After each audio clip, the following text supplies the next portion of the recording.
All righty. All right, transportation. I'll just read the goal to get us started.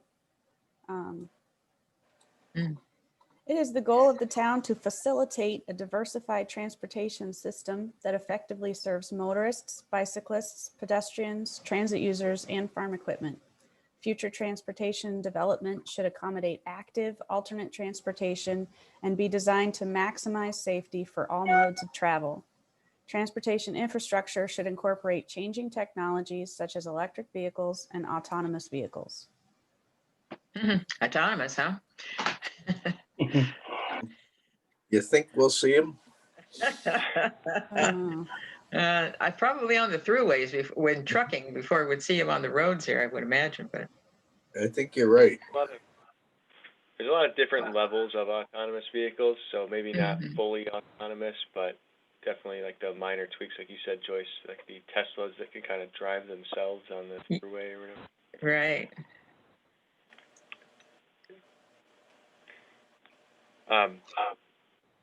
Okay. Does anybody have any comments on the goal as it stands now?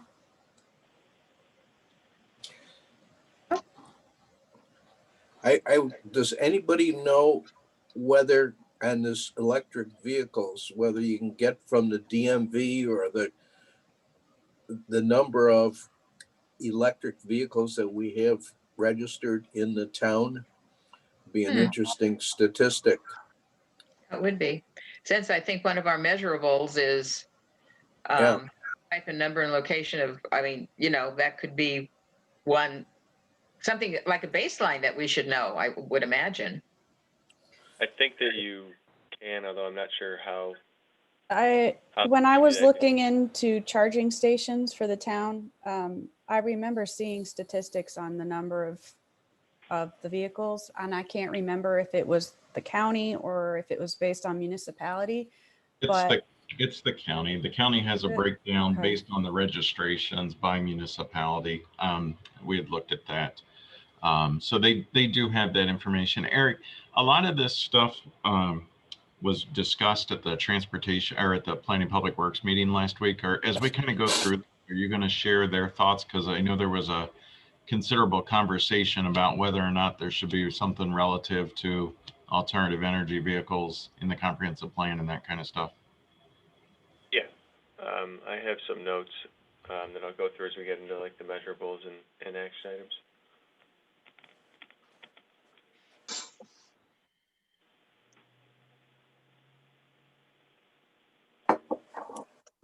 Does listing each type of transportation user, I mean, are we listing each type or should we just say for all users? I'm not suggesting, just asking.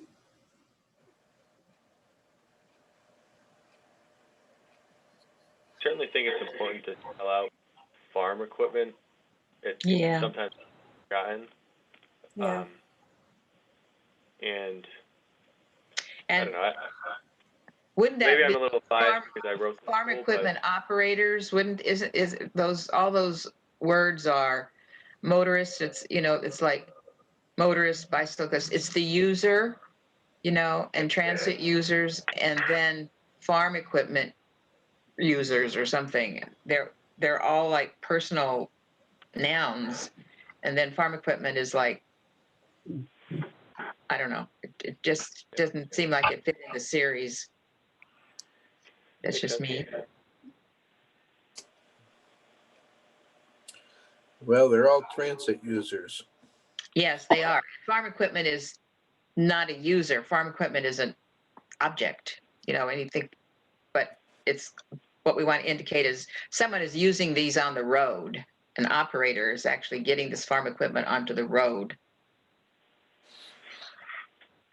Yeah, so maybe we can just tweak the wording, but I think I do like that we're calling it out because not everybody thinks about all the other users. Mm-hmm. Yes, it's an important one in our town.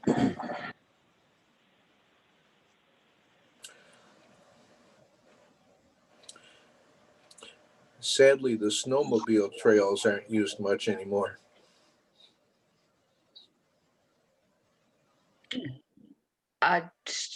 Trails on you mean on the private properties or? Yeah. Oh, Just they're not? haven't had the weather. Oh, I see.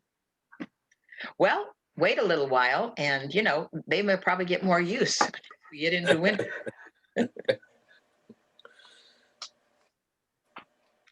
Sounds like everybody's okay with the goal, generally. Yeah. Yeah, that I'm not getting looks good. much chatter, so. All right.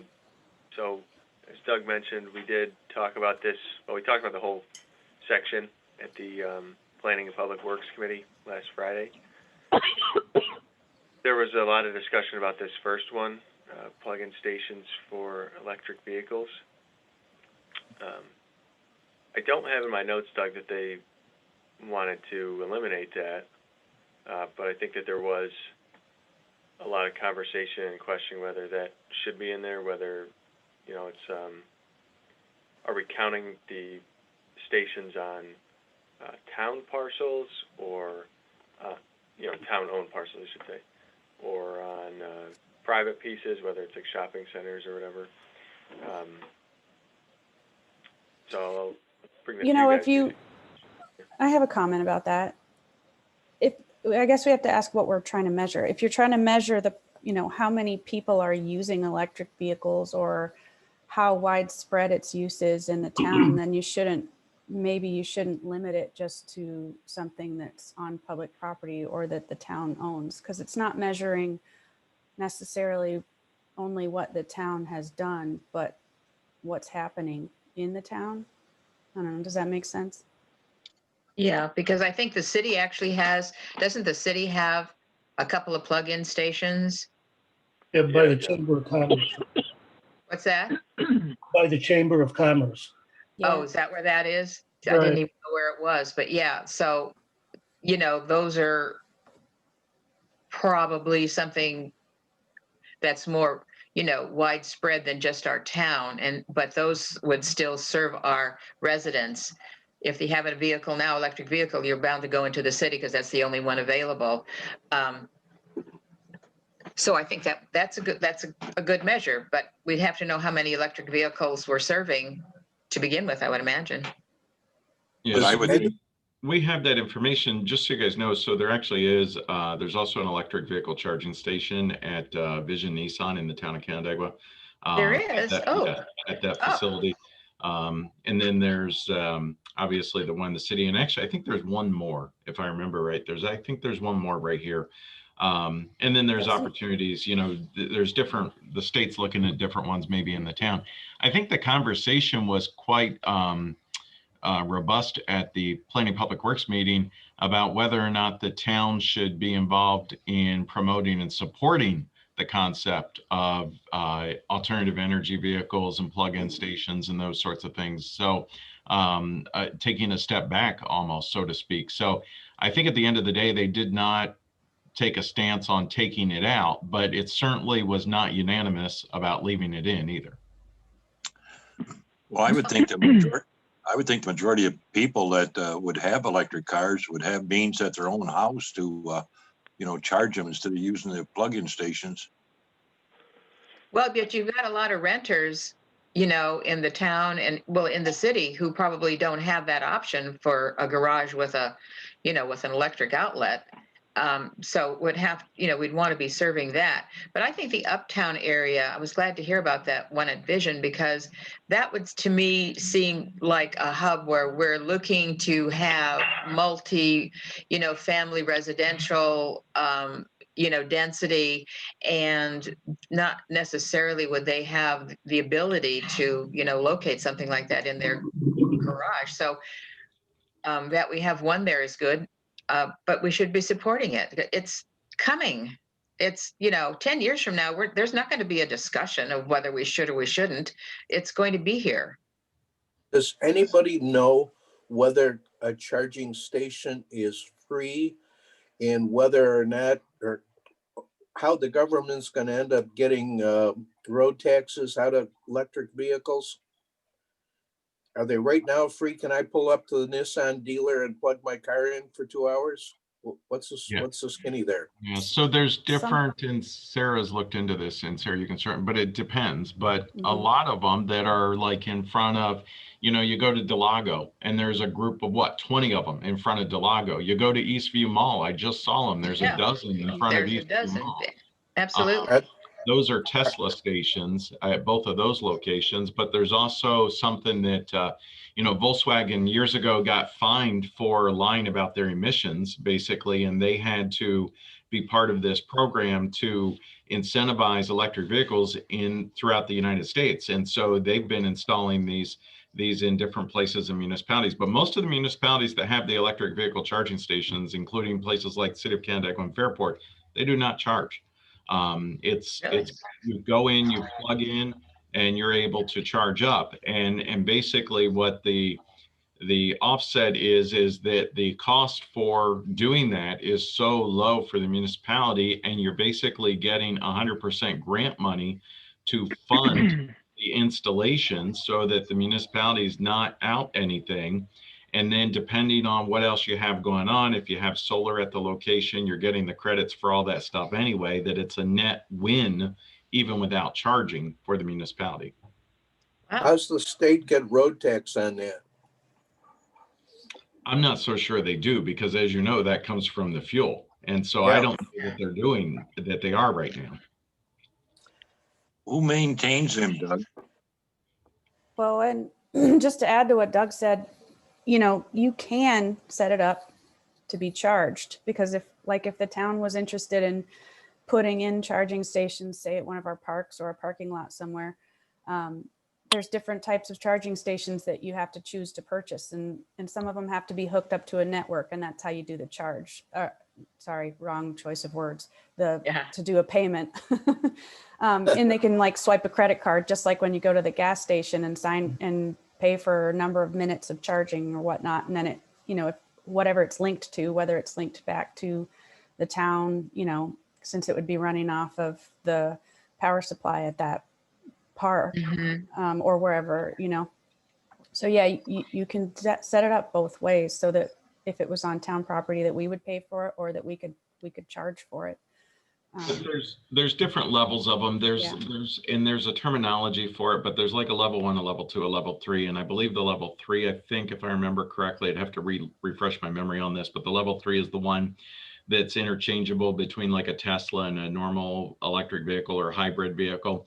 The Tesla's charging stations are very specific to Tesla. The other stations are more universal.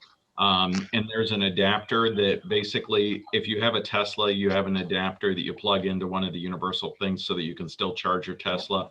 But the Tesla stations are specific to only Tesla, and they don't necessarily work with the others. So there's a lot kind of behind it.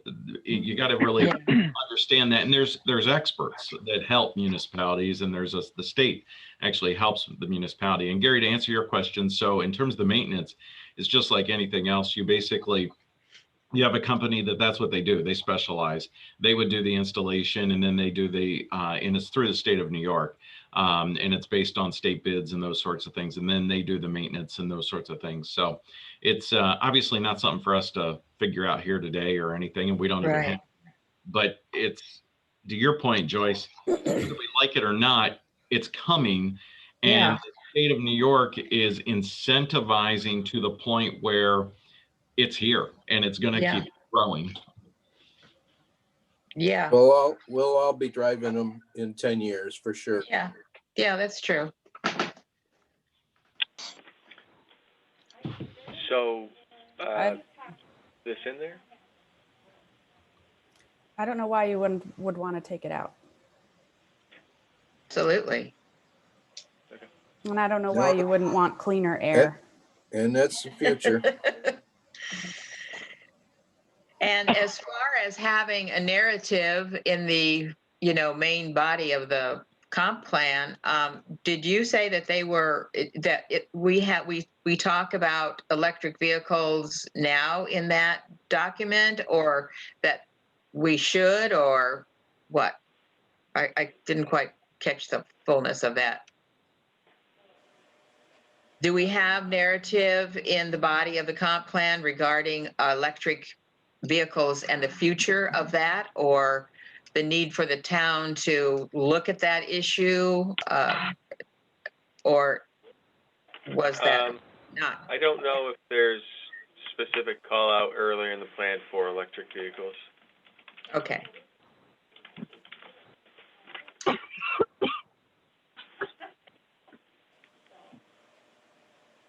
I mean, since we're talking about what's going to happen, within 10 years, it'd be a big business. I mean, could be, I don't know, we could have a lot of these plug-in stations, or the need for, depending on the number of electric vehicles we've got. Yeah. Incorporated into uptown, like you said. But if we're all in agreement with that, let's move on so we don't get caught on one thing. What is the walk and bike score of neighborhoods? What does that refer to? What's that score? What does that mean?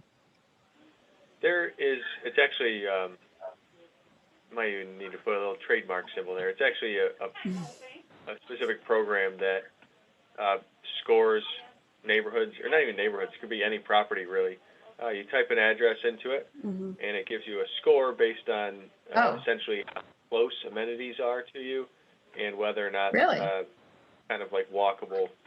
So if you have a diversity of, let's say, churches, parks, schools, shopping, stuff like that within a quarter mile, you would score higher on a walk score than you would if it was, maybe a sprawling environment with only residential spaces around you. Same thing for bike scores. It's essentially just a larger gap in between the amenities. That would be a nice something or other to let our residents know that that's out there, so that they can judge what, where they live and how close these amenities are to them. I mean, they could do it on their own. We could just kind of let the residents know that this is where they can get their own results. Might be interesting for. I believe the real estate people have scores like that, and you go on a Zillow property, it'll talk about walkability and availability, and education and shopping and so on. If we left this in, was there any discussion about the measurable, about like which addresses we would use as a baseline, or which neighborhoods? At the Planning and Public Works Committee, there wasn't any discussion of it. I know Doug's comments suggested switching neighborhoods out for community, since we had our previous discussion about neighborhoods. Right. Good idea. Because you're right, it is based on an address. So would we just pick several addresses around the town and then see how that score changes over a decade or 5 years or whatever? I'm just trying to think how would we measure it? Not that it's not measurable, but we'd have to pick, how to do it. Yes, right. It's just taking a random sampling of, specific regions. Yeah, and then do it, and then use the same ones over time to see how it changes. Yes, right.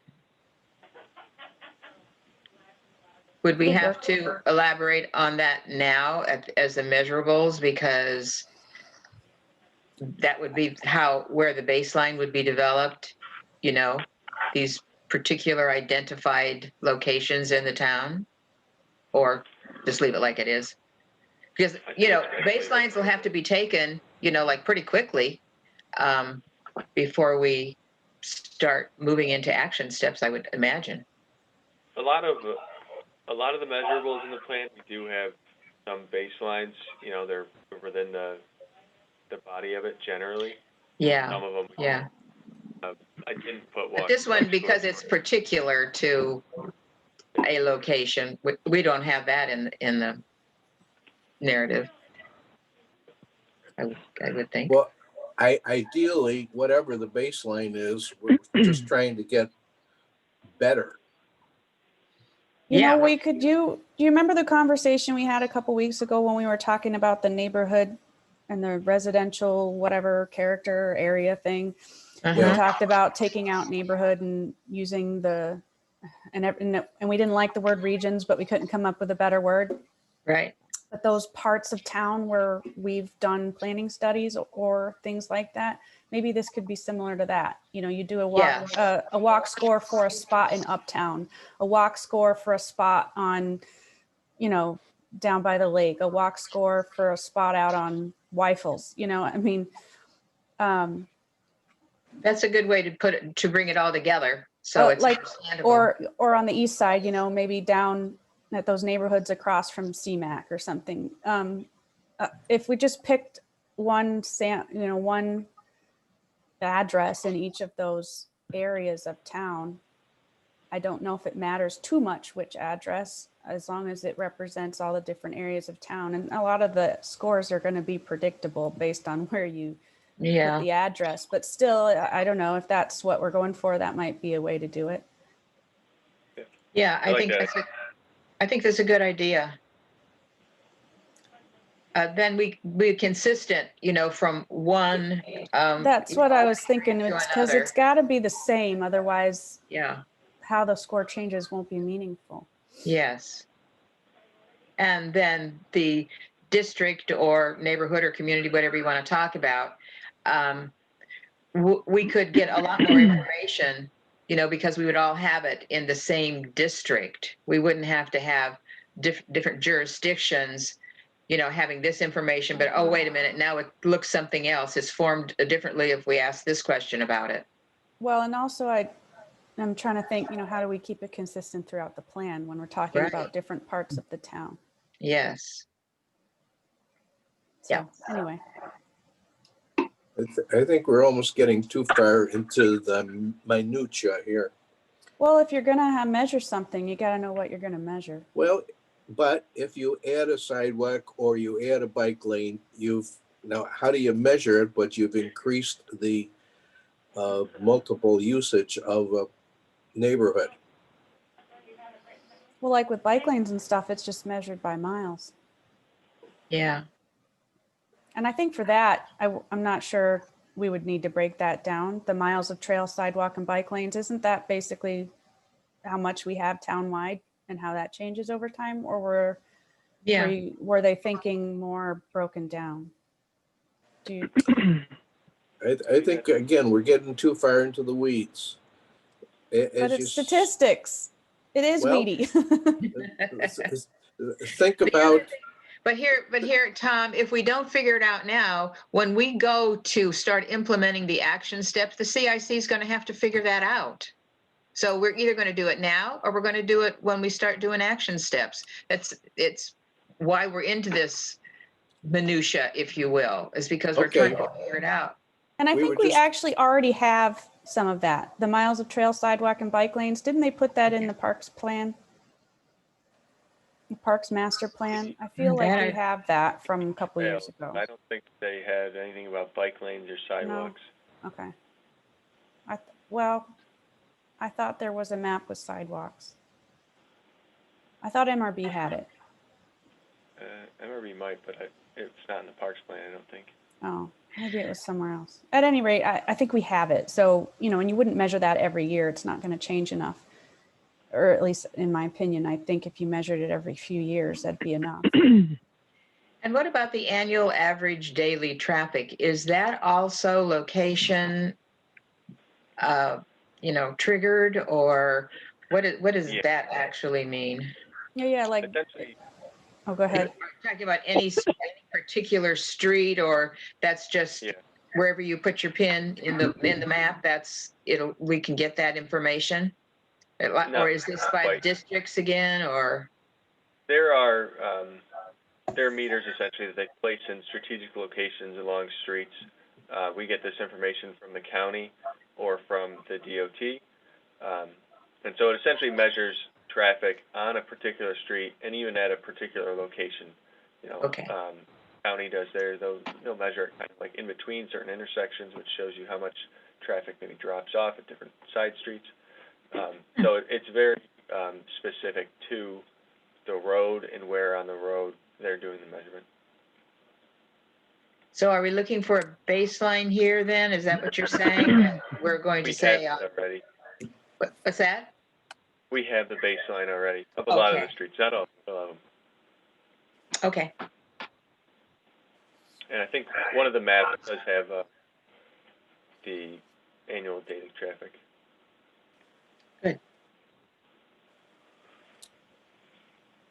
On the RTS one, I know we can get that information from them, but Yeah.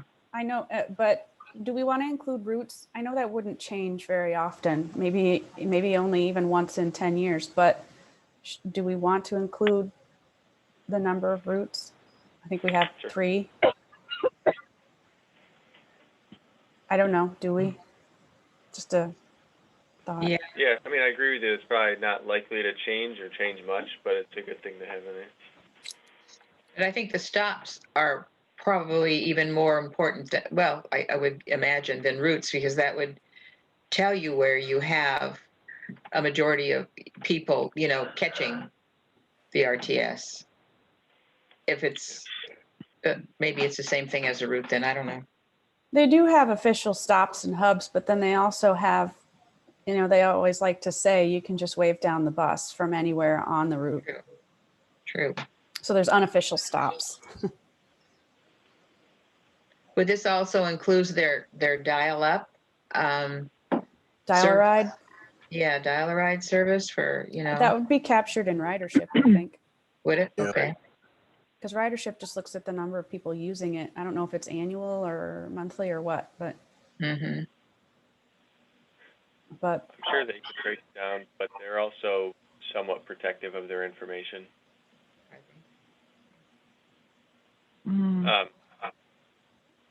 Jim and the Planning Public Works Committee also suggested adding one measurable for the quality of roads. So they have a program through the Cornell Local Roads Program that kind of gives depreciation of roads and when it needs to be replaced and whatnot. that's So not a bad idea. I know a lot of cyclists will plan their routes based on how good the road is. Really? Yeah, like if it's got too much gravel on the edges or if it's all broken up, they don't like it. So what Or would those gutters, Sun Middle Cheshire.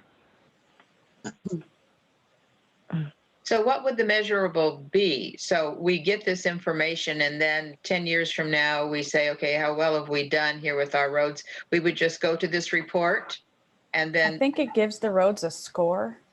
So maybe we- you could look at like your average yearly score or something to show Okay. if we've kept the condition up or something. I'm not sure.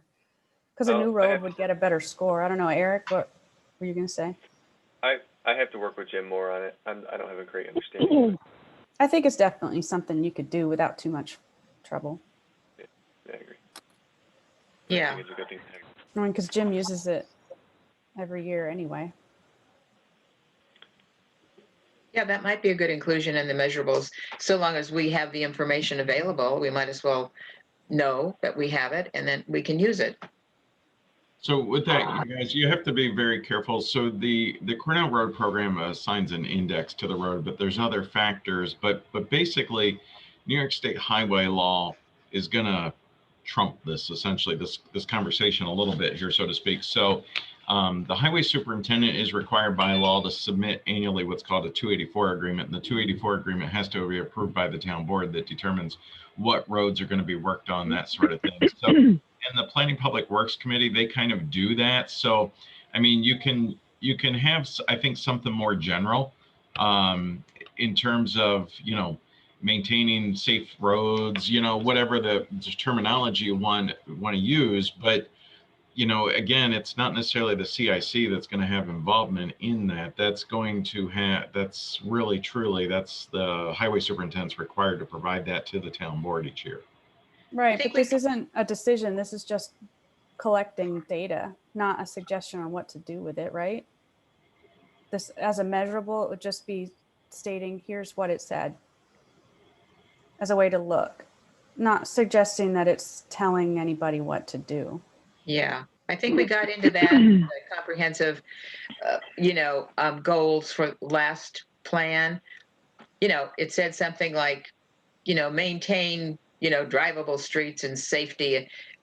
But what could we do? What could the CIC do? That wasn't anything, it wasn't in our jurisdiction. And how could we mandate, anything Right. as an action step. So maybe this is the same. This is the problem I saw with transportation and our roads. It's already handled somewhere else. But it's a master plan, so it probably needs to be mentioned.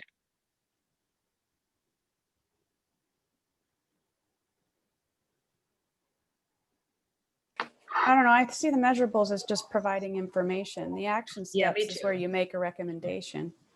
Yes. I feel like that's what I'm saying. Don't get if there's into the a- action plans for this.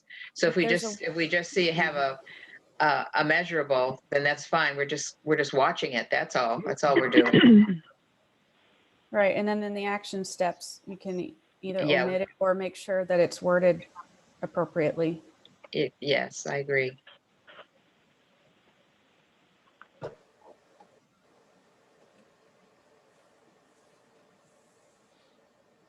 Eric and Doug, was there anything else that they felt was missing from measurables?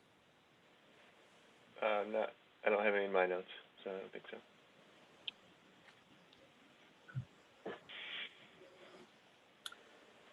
So, Go ahead. going back to, so that, remember, Erica, and I think maybe they were going to provide some thoughts. Wasn't it this section where they were, or maybe it was under the action steps, but like, for instance, I know that question was asked, what are transportation incorporate, so the last sentence of the goal, transportation infrastructure should incorporate changing technologies.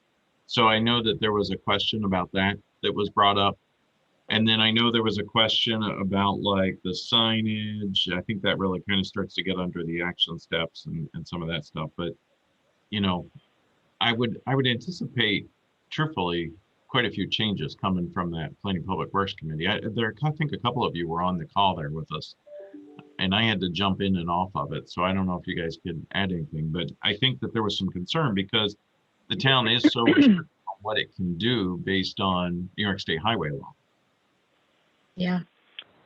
Yeah, those comments about technology came in the action steps because the one that says take advantage of technology improvements to improve safety. And essentially they're saying, we do that. State law requires that in some instances, that certain technologies are required to be used in signage, whether it's reflective technology or whatever the case would be. And then, as you said, with the signage stuff, that, the size of signage, the material, the colors and stuff are all kind of regulated. The number, they're all regulated by federal or state standards. So it's kind of limited what we can do. And if we want to move into the action steps, I'll kind of get into that. But if anybody else... What would it be helpful, or would it be good to put that in the goal, within whatever it's called, within state regulations or national or whatever, or within the confines of that? I mean, I know we all know it's implied, but maybe it shouldn't be. Maybe we should state that. I think it's implied and just makes it more wordy. I don't know if they had concerns. I'm just trying to think of, how to. Well, do we have a narrative in the body of the comp plan regarding this traffic issues and how it is, mandated by DOT or whatever?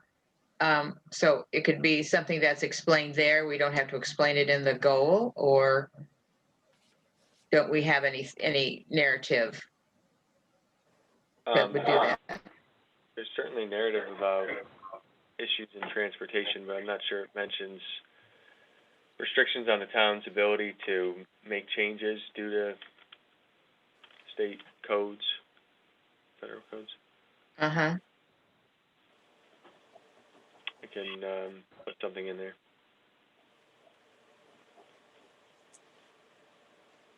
But, as it relates to the goal itself, the goal being more broad, we understand that it's not taking account of everything. Yeah, that's right. That's how it probably should be sure not to try to preclude state standards or federal standards.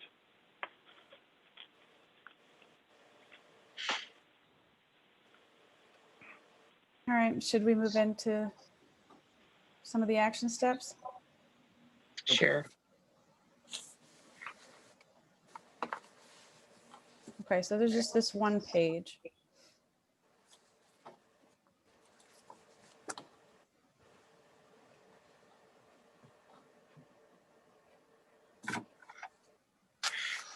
Mm.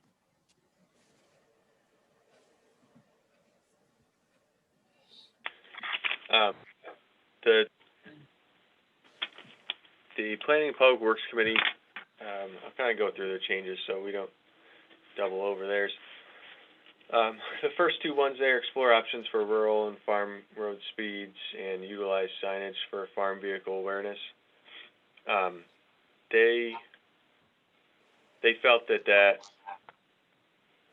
should be kind of massaged and make more broad, and also consolidated into one goal. They wanted to kind of eliminate the second one, utilize signage.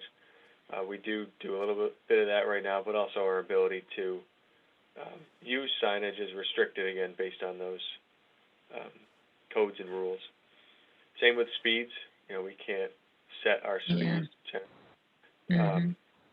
So the Yeah, we goal can is request it, but the goal is their suggestion was to essentially make it more broad. They want to address farm vehicle safety, but to leave it more broad for, you know, whomever acts on it in the future to find, you know, the best, whether it's design of road in some instances, whether they have to kind of widen the road or tighten it up, whatever. Make the goal, or the action step rather, more broad, so that we know that farm roads are of concern, and in the future when we address it, they'll find kind of the best solution within grounds available and not restricted by other codes. So the primary responsible party then would be highway department or the public works department, a board, a committee, or, you know, who would be answering or implementing or suggesting to the CIC what the recommendations would be regarding those issues there. Yeah, I mean, I can see it being the Planning and Public Works Committee. Certainly the Ag Committee would have some hand in this as well. Uh-huh. I guess it would probably be either of those two. Yeah, okay. I think you could combine them without really Yeah. losing anything, because it does say Yeah. signage in the first one. Yeah, yeah.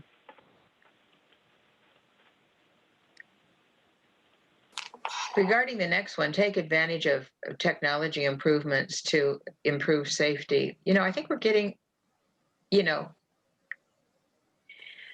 I don't, you know, the responsible party again is got to be the entity that knows what the heck is happening there, given all the DOT requirements and everything else. I just feel like this is kind of like out of our bailiwick here. How do we know how to take advantage of technology improvements? I know the responsible party does. Yeah, I mean, I don't know. I just see this going down here and just, I don't even see the CIC having a whole lot of involvement, I guess. I mean, the CIC might not be the responsible entity in all of these.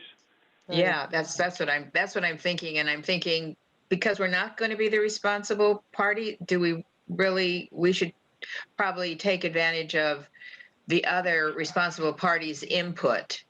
You know, what does Public Works say? What does Transportation Highway Department say? They're the ones that actually should be developing or have more input in these action steps, because we don't really have a clue. And they did essentially this goal they wanted to make a bit more broad, but yes, you're right. The Planning and Public Works Committee and the Highway Superintendent are probably going to be leading on this one. Yeah. So, comments. So I would say whatever they suggest, those for me, then they know what they're doing. Okay. They wanted to change the language up a bit, but of course they're fine with improving safety. The next thing they wanted, or they suggested, was to remove the bike share and or scooter share programs, which I tend to agree with. I don't think that the town has essentially the density to support something like that, and generally they're kind of public-private partnerships, and I don't think there's any private group that's going to Yeah. explore the town. And in the big cities, they've been a nightmare. Yeah. I don't know about a nightmare. Pardon? Issues. I don't know about a nightmare. I love them. Well, yeah, if you're young, but apparently a lot of old farts like myself think they can run these things. Well, that's the scooter, but if you go to New York City, you know, the bike share thing it's fun. It's doable, but you know, we don't have the population actually No. for that kind of infrastructure. And the town shouldn't be involved. Okay, well, we're all in agreement on that one. Yeah. The next suggested change they had was down at the work with RTS, Ontario County, and City of Canandaigua to improve the transit system. They wanted to read something more like explore opportunities and collaborations to improve public safety. Sounds good. So, Wait, to improve public safety? How does that relate to the public transit system? transportation, excuse me. Oh, okay. All right. misread No, that I now. agree. That sounds good. The two down from that, prepare best practices manual for alternative transportation for use of the town boards. After explaining to them kind of what the intent was there, they wanted me to make that intent more clear within the action steps. Essentially, my thought was that when the planning board is reviewing applications generally for like major developments, whether there is a bike lane that goes in, or maybe it's a trail, you know, is it going to be stone dust? Is it going to be grass, or maybe it's going to be an actual sidewalk? Giving them the tools to appropriately say, okay, this project maybe is better for this type of trail, or something like to that effect, so that their judgment is based on, you know, the best practices, the tools available to them, and not kind of on a more subjective feeling about a project. Does the site design manual do any of that suggesting, or does it just describe different types? It doesn't really. Okay. The site design manual is more geared towards roads, at least as it exists today. So where would we find best practices? Where would best practice, because that's not something that we're going to develop, a best practices manual. We're going to go to the industry or whatever, and we're going to say, what's your best practice manual? Probably to the DOT. Is that what they're talking about here when they say, but prepare? I don't know. That sounds like a big project, and maybe there's something already out there that already spells all this stuff out. I think that you Because I think they're, go ahead. I think you kind of put it there. The DOT probably has best practice standards. Yeah, I don't think we have to prepare one. We just have to provide a best practices manual. Or I continue to comply. standards. Right. Yeah, continue to comply. Something that's- but prepare is Yeah, that's a project. I think that's a given that the state mandates. No, these aren't mandates though from the state generally. Now, And the state standards are not usually the best practices a lot of times. Right. So there are other groups that are more focused on maybe the benefits to walkers or bikers or retired residents maybe, you know, like everybody. So the town can prepare its own standards that it feels are appropriate to the town. Certainly the state might provide minimum standards, but the town can go above and beyond that if they feel that it achieves its goals. And there are a lot of there's a lot of information out there for the options you could use on roads. Like the National Complete Streets Coalition has lots of information. I'm not sure, but I wonder if some of our regional planning groups like the Genesee Finger Lakes Regional Planning Council or GTC might have examples the only thing that wouldn't already exist is something specific for us, but I think the information is out there that we could gather. And is this an item that is actually part of Complete Streets? Well, Complete Streets wants, their goal is to make the road usable for all users. So So, I mean, doesn't that take into consideration alternative transportation? alternative transportation is trying to encourage non-motorized or non-vehicular use. But our Complete Streets, don't they deal with those issues? They just want to make it usable for everybody. I mean, it's all related. Yeah. I'm just wondering if that isn't part of what the Complete Streets policy would be, is to include that in best practices for alternative transportation. Yeah, the Complete Streets policy the town has doesn't suggest like specific best practices. It just says that it should be looked at when we're working on a road or restriping or building a new road or something. Right, yes. So I guess the action step is to review best practices in the Complete Streets policy to see if the alternative transportation aspects are in it. Wouldn't that be where we would want to put, house that kind of information is in Complete Streets? The town's policy doesn't recommend exactly what to do. It just is a policy that says the town's going to consider Complete Streets when changing or creating or improving a road. So you wouldn't find these things in that policy. All I was saying is that this information's out there. It's just, what is the action step telling us to do? Are we creating our own? Are we redoing it? Or should we suggest that we're gathering the information to be used for town, like for the planning board, like Eric said? That's what it sounds like to me. We're just gathering information. And since we know that different departments, DOT, whatever other agencies might have different best practices, certainly we want to review all of them, but we're not going to make any that's all we're doing is just forwarding information. It sounds like that's what this is for. I think we're getting too much into the weeds there. Everybody embraces complete streets from the state on down. I don't think we need to further codify it.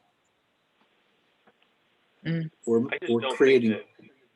I don't think this is suggesting to codify. Well, we're trying to measure it. No, it's just for education. This is the action steps.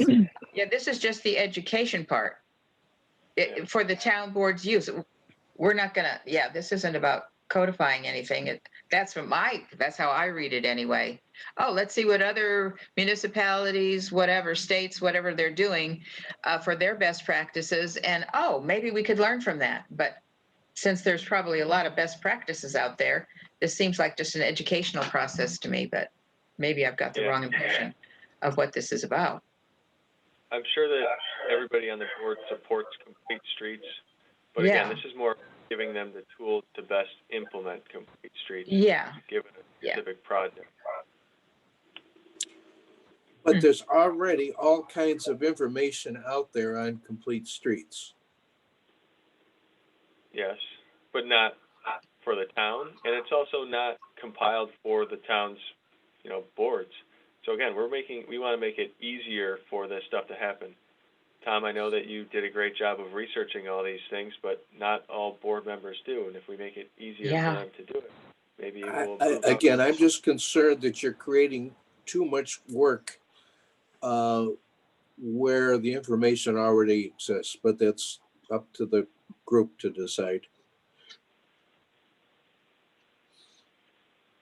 Yeah, I wonder how big this project would be just to even collect information. You could do kind of like what we do on the ECB webpage, is just provide the links to information regarding best practices, say in the There- town of Bethlehem or in the town of, in the state of New Jersey or something like that, instead of actually, providing some kind of education material? Because there's mountains of information on complete streets. Which I think just only And- makes the point more clear that we need to Yeah. clarify it. There's so much information that it's impossible to really sift through. It's probably good to have a manual to help. Well, it's readily available so that somebody doesn't have to turn it Yeah. into a real project. Sure. And the last measurable, we don't need to revise town code. Town code allows for PUDs, which could accommodate any kind of transit-oriented development. And we have, a ZBA, should something unique come up. Just a thought. I'm concerned about the people that have to implement this plan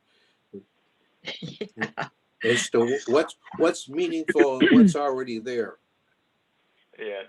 I mentioned this at the Planning and Public Works Committee. To some degree, we do have relief valves for transit-oriented development. And for anybody who's not familiar with that, transit-oriented development could refer to an actual planning term, which is like an overlay district around transit that allows like density or variety of uses, and essentially the benefit being that the transit agency doesn't have to add buses or add lines.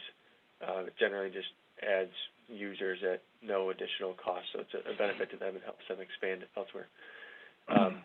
Or it could just be, a more broad term relating to development around transit, the intent being to achieve essentially the same thing. We do that to some degree. Our MUO areas roughly align with where the bus stops are right now, being Tops and the Liberty Apartments and Trolley Station. And then in the MUO 3, there is a stop, I believe at, FLCC definitely, I think the plaza over there, Rosemary Plaza. Is this development, are you talking about things like bus stop little kiosk things there, like the city has? Is that what that transit-oriented development, or are you talking about a station where the buses would come in and there's a little cafe in the station and there you buy your tickets, or what kind of development is this referring to? It's essentially higher density, maybe higher density residential development or mixed use development. So places where transit users might go, so to stop, maybe that's where they might work. It's also where they might live. And so it puts them all in a more around transit stops. Maybe it includes improvements to the specific transit facilities, but generally it refers to the development around transit facilities. Sounds like we already have that, like you said, in the MUO opportunities for that. Well, it just happens as part of the planning process. Like at Creekview, we've got a bus stop. If the uptown is developed, the bus stop and the rest of the transportation needs will be incorporated in the plans. Yeah, well, the thing about Creekview, one, I don't think it has a bus stop, but well, it's got a stopping area for the bus for pickup for kids. Yeah. But not for other residents of it who might need bus services, and that kind of gets to the point. Creekview was developed well off a transit line, and so it doesn't have, or a transit stop, so it doesn't have a lot of services there. And RTS would have otherwise liked to have done that. But if this development or development like it could be incorporated more around transit stops, its benefit to those people that live there and maybe don't have cars, you know, it is an affordable development. And it's beneficial to RTS because they don't have to purchase new buses or run different lines. So Creekview is a fine development, but it kind of proves the point that we should, if these developments are to come to the town, they're probably more beneficial to both RTS and to the residents if they're developed surrounding the transit stops as they exist today. But doesn't your action step the third one from the bottom going up, doesn't that include it? Sure. Not quite. That was actually something that Bonnie had mentioned to me when we had talked, and I think it actually got back to Creekview. They felt like they were included later in the process and were essentially unable to say, you know, we don't think this is, I don't think they would have said it was inappropriate, but they want to be able to say, yes, we can provide services here, and they want to figure that out, you know, before development is proposed, even in, you know, planning process like Uptown or something like that. They just want to be part of the process early. It would certainly be a given in any development that's proposed uptown, for instance. Sure. It's a given. Yeah. I don't know about this revised, the last one, revised town code. I think at this point, anyway, town code seems like it would accommodate, and the planning board review would accommodate this action step without having to, you know, revise town code to accommodate what? Something that we already kind of do.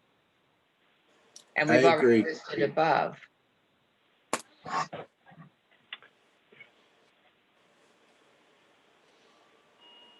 tend to disagree, but I'll leave that up to you. Well, you're the author of the plan, so you carry a lot of weight here. Again, I think of the people that have to implement this code and how many, how much of a burden do we want to create that discourages the implementation? Oh, when you put it in a code too, when you put it in a code too, then you're tying their hands, so there's no flexibility. Yeah. Right.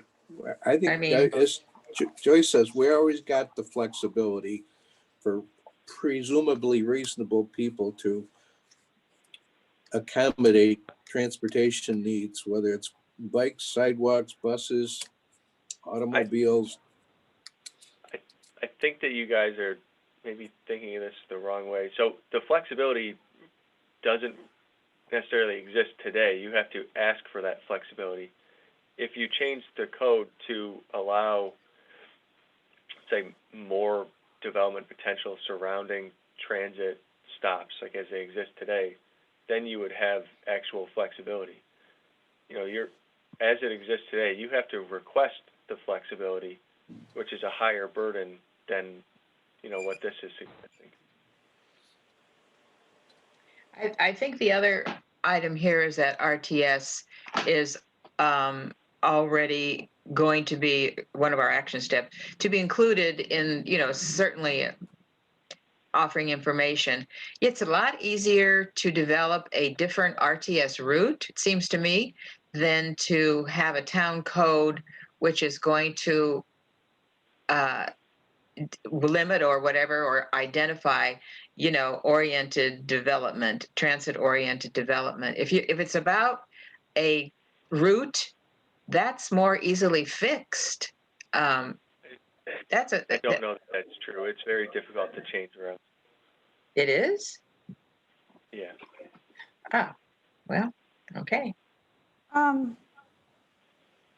What if this action step was reworded slightly, more along the lines of what some of the other stuff has said, or some of the other suggestions have been, explore options or something? I think where I hear everybody who has a hang up with it, they're just mentioning town code. Yeah. Maybe increase awareness of options to allow transit-oriented development. So how do you implement that? increase How do you measure- awareness of how do you measure it? options.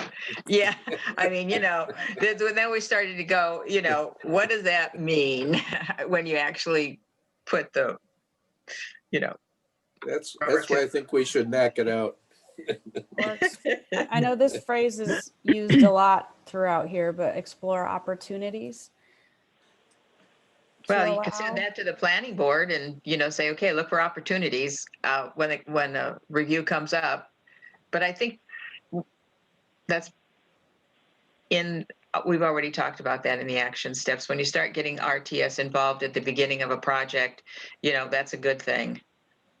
Then you can start looking at all kinds of options that way.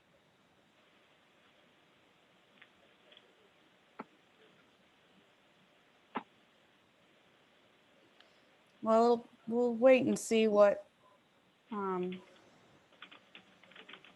Jim and everybody says on these action steps when they give us a little more feedback. It's 10:02. Good idea. Yeah. I hope the they're meeting- planning on giving some more feedback, right? Well, we talked about this at the meeting, and I had no notes to say that they wanted it changed from what it was. Okay. There's one other action step that they wanted to add, which is to invest in the future construction of roads. So, just that. That's an easy one. Send that to the town board. Does that, Get out your checkbook. does that go in infrastructure or in transportation? I would say Yeah. transportation. I mean, certainly transportation is a subset of infrastructure, the roads and sidewalks and that, but Right. we broke it out to make it a little bit more clear. Sure, sounds good. Let's just give it right to the town board.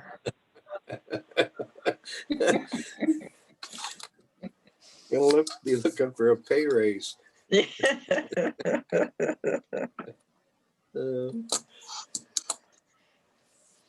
All right. Well, it's after 10 and we seem to be pretty much done with that one, or at least done for now.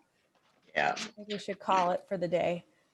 The next one is infrastructure, but I know that one is way more involved from past conversations. Do we want to do that one next, or do we want to wait and do that one later? After How we've much gotten more later? feedback. How much later are we talking? I mean, if we don't I do don't it now, know, we've only got 2 left, right? Infrastructure and government operations. So does it make that much difference? Yeah, there are just those two, but More than likely, it's going to take one meeting to cover each of them. I mean, Yeah. singly. When is our next CIC meeting? It's in January, right? January. yes, because at the last meeting or the one before, I can't remember, we decided to not meet on the 22nd or the 29th. Mm-hmm. So the next meeting would be Tuesday, the 5th. As of right now, Matt Horn is coming Oh, to that meeting. Okay. And we're going to see if the Economic Development Committee will attend. Oh, I don't think we've sent an official invitation to them, but I've already heard back from Matt Horn and he's got it on his calendar. and the topic is just economic development? Is that just it, or economic development and whatever? What? Well, yeah, as it pertains to the comp plan and the committee and the LDC and all that. All right. So we would be discussing the next goal on the 12th of January. So if we do if we do infrastructure, that's when we would be doing it. Okay. I think that's better. I can't remember when the Planning and Public Works Committee meets next, but I know it's in early January. And if we can do that after the Planning and Public Works Committee meeting, that might be better. whether, we kind of leapfrog to town operations and then come back to Yeah. it. We could. All right. All right. Sarah, I'll send out a email to the economic development team. Okay. And then see if they'll meet. Just come to the 9 Yeah. o'clock. Yeah. All right. And then as we get closer, Oksana, you and I can work on that a little more. But, the link will just be the same as this one. Okay. All right. And I can send you that pulled out in an email if you want. Okay. Well, that means we won't talk again till after the new year. Wow. Merry So Christmas. Merry everybody. Christmas. Happy New Yeah. Year. Yeah. Happy holidays to everyone. Enjoy your vacation. Stay safe. Take care, everybody. All right, everyone. All right. Thank You know, you. everybody, Merry Christmas. Have a good So night. wait a minute. Oh, yeah. Eric, you're leaving. When? I'll probably be staying on a bit. Need to finish the plan. Oh, okay. Can't get rid of him. Okay. He's Well, glued. anyway, I'm confident we'll see Eric again. Good. Yeah. okay. All right. Well, Merry Christmas and Happy New Year. Merry Christmas. To you as well. Thank you, everyone. Bye-bye. Thanks. Bye. Bye.